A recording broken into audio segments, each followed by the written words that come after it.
Once upon a time, on Christmas Eve, old Scrooge sat busy in his office. It was very cold outside, and in Scrooge's office it was not much warmer either. Suddenly, Scrooge's nephew entered the office. "A Merry Christmas, Uncle! God save you!" Fred said. "Bah!" said Scrooge. "Humbug!" "Christmas a humbug, Uncle?" said Scrooge's nephew. "You don't mean that, I am sure." "I do," said Scrooge. "What's Christmas time to you? You have to pay bills without money. You're a year older, but not an hour richer. Keep Christmas in your way and let me keep it in mine." "Keep it? But you don't keep it," said Scrooge's nephew, who was a very friendly young man. He even tried to cheer Scrooge up and invited him for dinner on Christmas Day. But Scrooge said no and sent him out. When Scrooge's nephew left, two gentlemen came in to collect money for the poor who had no place they could go. Stingy Scrooge, however, didn't give the gentlemen any money. "Are there no prisons? Are there no workhouses?" he asked sarcastically, and told them to leave the office. When it was time to close the office, Scrooge talked to his clerk, Bob Cratchit. "You want all day off tomorrow, don't you?" said Scrooge. "If that is okay, sir," answered the clerk. "It's not okay," said Scrooge, "and it is not fair. After all, I have to pay you for the day, although you don't work. But if it must be, I want you to start work even earlier the following morning." Cratchit promised that he would, and the two went home. Scrooge lived all alone in an old house. The yard was very dark and scary that night, and when Scrooge wanted to unlock the door, he had the feeling that he saw the ghost of his old business partner, Marley, who died a long time ago there. This was rather spooky, but Scrooge was not frightened easily. "Humbug!" he said, opened the door and walked in. He locked himself in, however, which he usually didn't do. But then he felt safe again and sat down before the fire. Suddenly, Scrooge heard a noise deep down below, as if someone was dragging a heavy chain. The noise came nearer and nearer, and then Scrooge saw a ghost coming in right through the heavy door.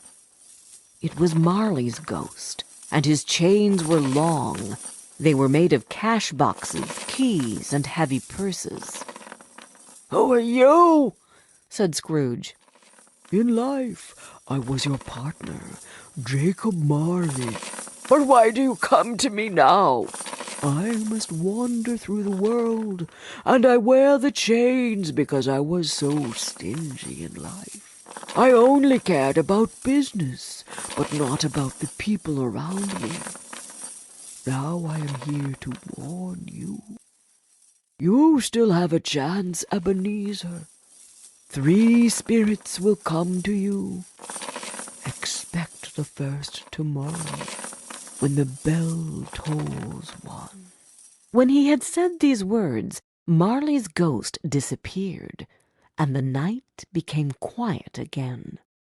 Scrooge went straight to bed without undressing, and fell asleep immediately. When Scrooge awoke, it was still very foggy and extremely cold, and there was no noise of people in the streets. Marley's ghost bothered him. He didn't know whether it was a dream or not.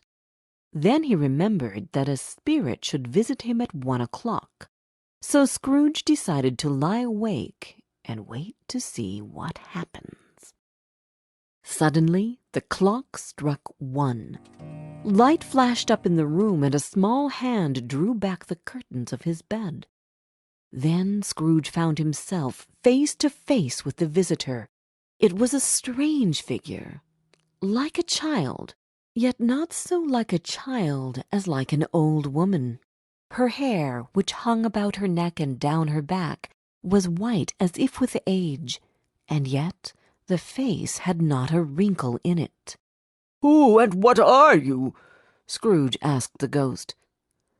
"I am the ghost of Christmas past. Rise and come with me." The ghost took Scrooge back in time to a place where Scrooge was a boy. There Scrooge could see his younger self playing with other children. They were cheerfully running around the Christmas tree, and although they were poor, they had lots of fun. The spirit also took Scrooge to a warehouse where Scrooge was an apprentice. Scrooge saw the merry Christmas Eve they spent in the office with their boss, Mr. Fezziwig, and his family. There was food and music and dancing, and everybody was happy. Then the spirit took Scrooge to yet another place. Scrooge was older now. He was not alone, but sat by the side of a beautiful young girl, Belle. There were tears in her eyes. "It is sad to see," she said softly, "that another love has displaced me, the love of gold. Your heart was full of love once, but now I think it is better for us to part. May you be happy in the life you have chosen." "Spirit," said Scrooge, "show me no more. Take me home. Why do you torture me?" "One shadow more," said the ghost.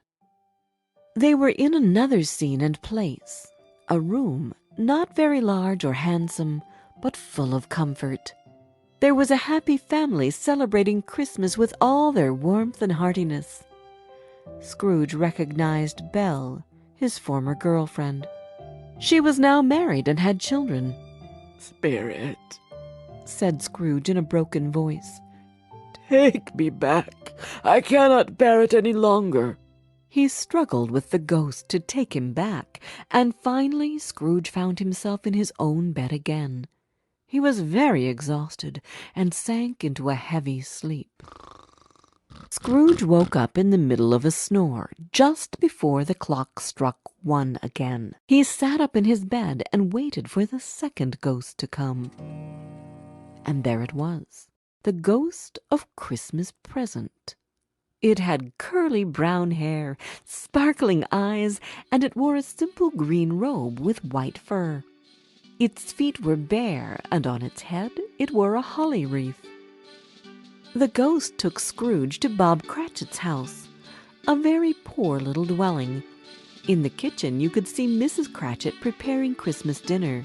Her children were cheerfully running around, and Bob Cratchit came in with Tiny Tim upon his shoulders.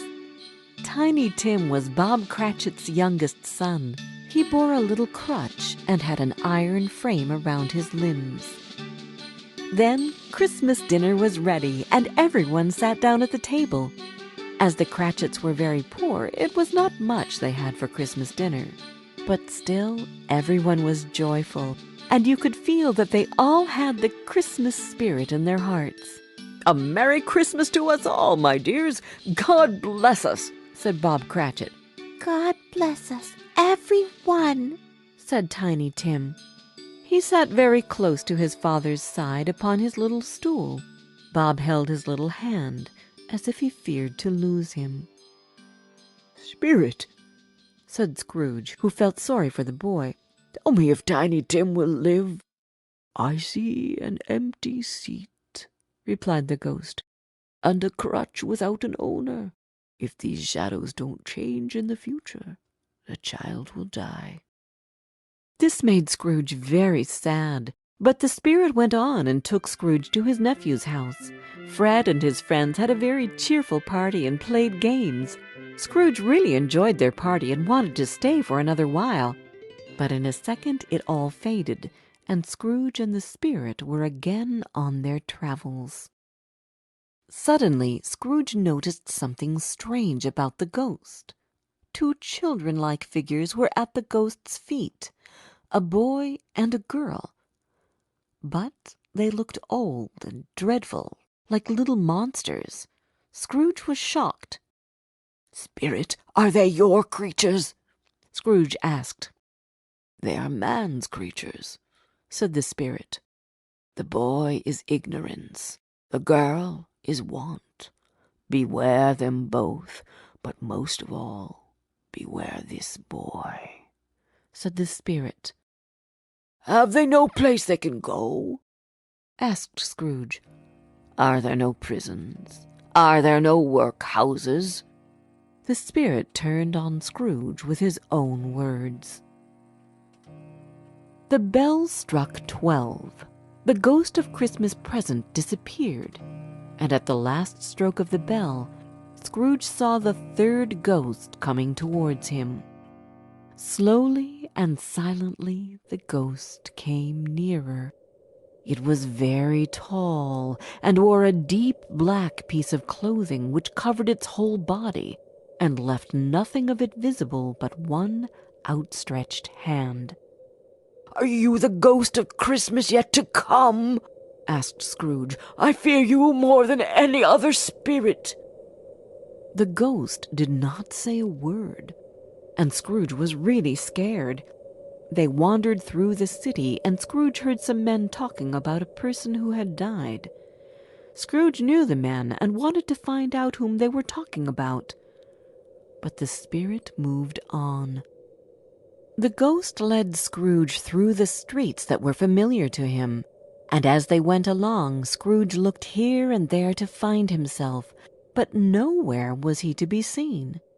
They entered poor Bob Cratchit's house and found the mother and children by the fire. Quiet, very quiet. The noisy little Cratchits were as still as statues. When Bob Cratchit came in, the children hurried to greet him. Then the two young Cratchits got upon his knees and laid their little cheeks against his face, as if to say, "Don't mind it, Father. Don't be sad." "You went there today?" said his wife. "Yes, my dear," returned Bob. "I wish you could have gone. It would have done you good to see how green the place is. But you'll see it often. I promised him that we would walk there every Sunday." "My little child," cried Bob. "My little child." He broke down in tears. He couldn't help it. If he could have helped it, he and his child would have been farther apart, perhaps, than they were. The ghost moved on and took Scrooge to a churchyard. The spirit stood among the graves and pointed down to one. Scrooge slowly went towards it, and following the ghost's finger, read upon the stone of the grave his own name, Ebenezer Scrooge. "Spirit!" Scrooge cried, "hear me! I am not the man I was. I will not be the man I must have been so far. Why show me this if I am past all hope? Good Spirit, I will honor Christmas in my heart and try to keep it all the year. I will live in the past, the present, and the future. The spirits of all three shall be within me. I will not ignore the lessons that they teach. Oh, tell me that I may change my fate." Full of fear, Scrooge caught the spirit's hand. But the spirit suddenly changed. It shrunk and faded, and finally turned into a bedpost. Yes, and the bedpost was his own. The bed was his own. The room was his own. Best and happiest of all, the time before him was his own, and he could make the best of it. "I will live in the past, the present, and the future," Scrooge repeated as he got out of bed. "I don't know what to do. I'm as happy as an angel. I don't know what day of the month it is. I don't know how long I've been among the spirits. Hello? Hello there!" He ran to the window, opened it, and put out his head. "What's today?" cried Scrooge, calling downward to a boy in Sunday clothes. "Today?" replied the boy. "Why, Christmas Day." "It's Christmas Day," said Scrooge to himself. "I haven't missed it. The spirits have done it all in one night. Hello, my fine friend. Do you know the poulterers at the corner? And do you know whether they've sold the big turkey that was hanging up there?" "What, the one as big as me?" returned the boy. "It's still hanging there now." "Is it?" said Scrooge. "Go and buy it. I am in earnest. Go and buy it and come back with the man that I may give them direction where to take it. I'll give you a shilling for it. Come back with the man in less than 5 minutes, and I'll give you half a crown." The boy was off like a shot. "I'll send it to Bob Cratchit," whispered Scrooge cheerfully. "It's twice the size of Tiny Tim." He dressed himself in all his best, and at last got out into the streets. He had not gone far when he came towards the two gentlemen who had walked into his office the day before. "My dear sir," said Scrooge, "how do you do? I fear I wasn't pleasant to you yesterday. Allow me to ask your pardon, and will you have the goodness to—" Here Scrooge whispered in his ear. "Lord bless me!" cried the gentleman. "My dear Mr. Scrooge, are you serious? I don't know what to say to such generosity." In the afternoon he went to his nephew's house. "Fred," said Scrooge, "it's your Uncle Scrooge. I have come to dinner. Will you let me in, Fred?" Of course Fred let him in. It was a very hearty welcome, and they all had a wonderful party. But Scrooge was early at the office next morning. Oh, he was early there. If he could only catch Bob Cratchit coming late. And he did it. Yes, he did. Bob was a full 18 minutes and a half behind his time. Scrooge sat with his door wide open that he might see him come in. "Hello," growled Scrooge in his usual way. "What do you mean by coming here at this time of day? I am not going to stand this sort of thing any longer. And therefore," he continued, jumping from his stool, "and therefore I am about to raise your salary. A Merry Christmas, Bob." Bob Cratchit was very surprised, and so were many people who found Scrooge so changed. Scrooge became a better person. To Tiny Tim, who did not die, he was a second father. Scrooge became as good a friend, as good a master, and as good a man as the good old city knew. Or any other good old city or town in the good old world. It was always said of Scrooge that he knew how to keep Christmas well. May that be truly said of us and all of us. And so, as Tiny Tim would say, God bless us, everyone.